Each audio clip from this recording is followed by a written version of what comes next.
Programang ito ay rated SPG. Striktong patnubay at gabay ng magulang ang kailangan. Maaaring may masiselang tema, lengguwahe, karahasan, sexual, horror o droga na hindi angkop sa mga kachikas, and welcome sa aking munting channel. Nagwawala na nga ng tuluyan itong ang bruhang si Joanna sa kanilang kwarto, at dito nga ay inaawat at binabawal siya ng kanyang mami Sonia na tumigil daw siya at huwag na siyang tuluyang magwala dahil nga ang restaurant na ngayon nga ay nasa pag-aari na ni Lola Aurea ay nasabi nga ni Sonia na wala naman silang magagawa dahil ang Aurea's Restaurant at ang Joanna's Legacy ay talaga namang pag-aari nito ngang si Lola Aurea. Ngunit hindi nga makapayag-payag ang bruhang si Joanna. Wala ka nang magagawa, Joanna, at wala kang laban kay Lola Aurea dahil mas makapangyarihan at mas mapera siya kaysa sa'yo, kung kaya't dito nga ay hindi niya pinakinggan ang kanyang mami Sonia at nasabi nga niya dito na ito raw ay naisahan sila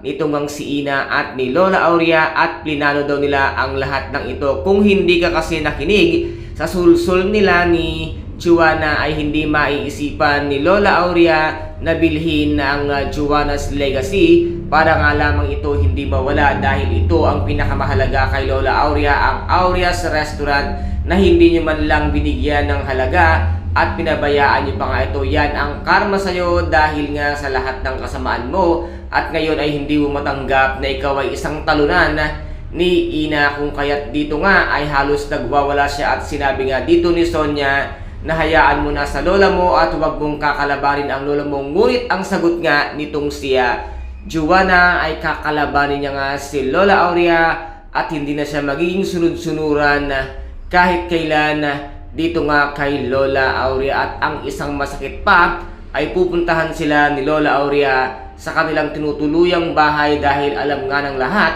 na ito ay pag-aari ni Lola Aurea na maaari niyang bawiin at kunin anumang oras dito nga kila Joanna dahil wala silang karapatan sa lahat ng yaman nito nga ang si Lola Aurea. Kaya guys, ito po ang ating pakaabangan sa mga susunod na episode dito nga sa Shining Inheritance. Kung nagustuhan po ninyo ang aking videos for today, paki-subscribe na lamang po ng aking channel, paki-like and share para maging update kayo sa lahat ng gagawin kong videos. Maraming salamat po. Ingat, God bless, and bye-bye!